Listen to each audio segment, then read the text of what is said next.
everyone. I welcome you all to today's topic Decodified session. The Indian Cabinet has given approval or nod for Glasgow climate pledges, and this particular development gives us an opportunity to talk about the related concepts. And we are going to do the same in this particular session, and we shall be following a particular sequence, that is why it is in news, what are NDCs, nationally determined commitments, Indian NDCs, commitments made at Glasgow, Indian climate targets, followed by the prelims and means based practice question for you all. So without further ado, let me take you straight to the topic, why it is in news. So India has ratified pledges made by Prime Minister in the Glasgow to accelerate the country's reliance on renewable energy to power the economy and be effectively free from use of fossil fuels by 2070. So India is aiming to achieve the net zero targets by 2070. The approval has been given to most of the pledges, but few of them have not been approved by the cabinet. So not every commitment that PM made at Glasgow has been ratified in India. Now, what are nationally determined commitments? NDCs are at the heart of the Paris Agreement and achievement of these long-term goals. They embody efforts by each country to reduce national emissions and adapt to the impacts of climate change. The Paris Agreement, Article 4, Paragraph 2, requires each party to prepare, communicate, and maintain successive NDCs that it intends to achieve. Parties shall pursue domestic mitigation measures with the aim of achieving the objectives of such contributions. The agreement requests each country to outline and communicate their post-2020 climate actions known as their NDCs, nationally determined contributions. So in COP26 that was being conducted after 2020, the future course of action by each of the particular country was asked about. And thus, if you are announcing something on the global level, you come back home and see how can it be put under implementation, under execution to achieve the same, and thereafter you determine your commitments. The Indian NDCs. India's NDC or nationally determined commitments have been updated with these two promises, both of which are enhancements of existing targets and would be submitted to the UN climate body very soon. So you have announced certain things, your PM has announced certain things at COP26, thereafter your cabinet has approved some of them, and now the final document will be reaching to the UN climate body. The 2015 Paris Agreement requires every country to set self-determined climate targets which have to be progressively updated with more ambitious goals every few years. So you need to determine for yourself what you are going to achieve, and then you need to keep setting the bar higher. India's first NDC was submitted in 2015, just before the Paris Agreement was finalized.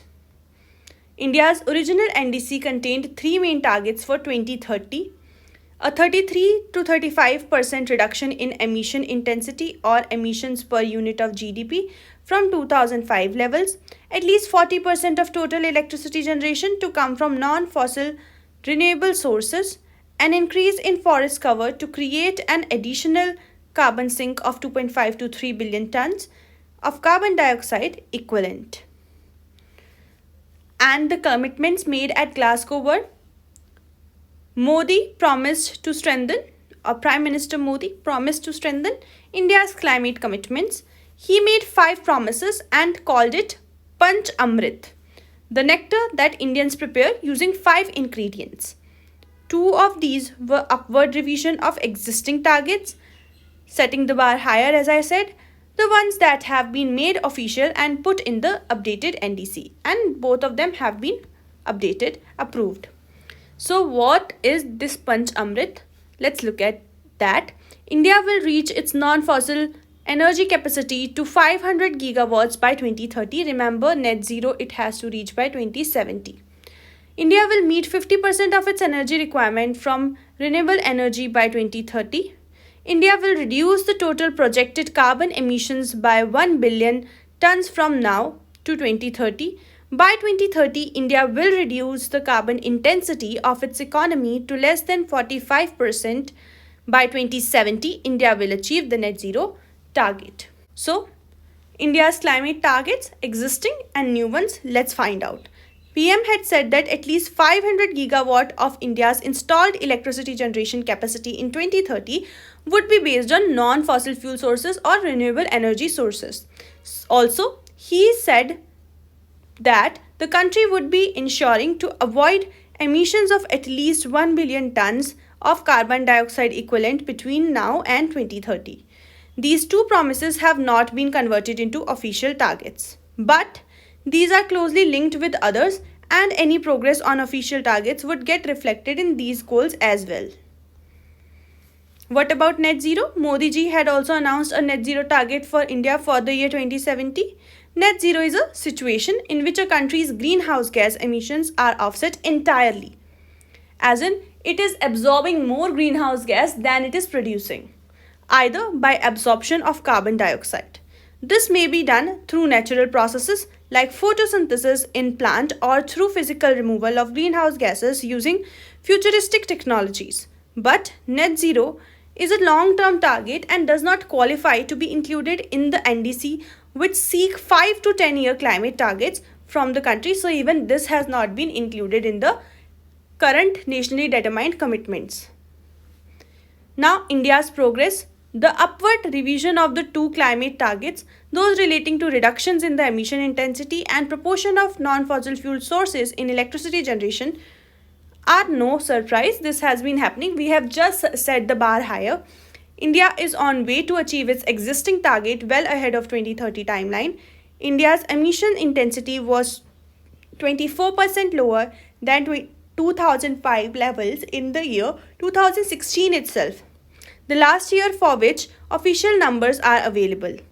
It is very likely that 33 to 35% reduction targets has already been achieved or is very close to being achieved. A further reduction of 10 to 12% from here to meet the new target does not appear too challenging, even though these reductions get progressively tougher to achieve. The other target, having at least 40% of electricity coming from non-fossil fuel, has officially been reached already.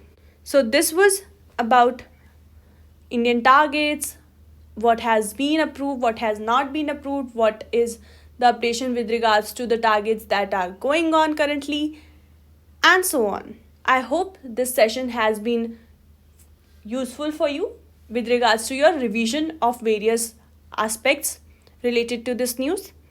Now let's look at the prelims practice question. With reference to the agreement at the UNFCCC meeting in Paris in 2015, which of the following statements are correct? Number 1, the agreement was signed by all member countries of the UN and it will go into effect in 2017.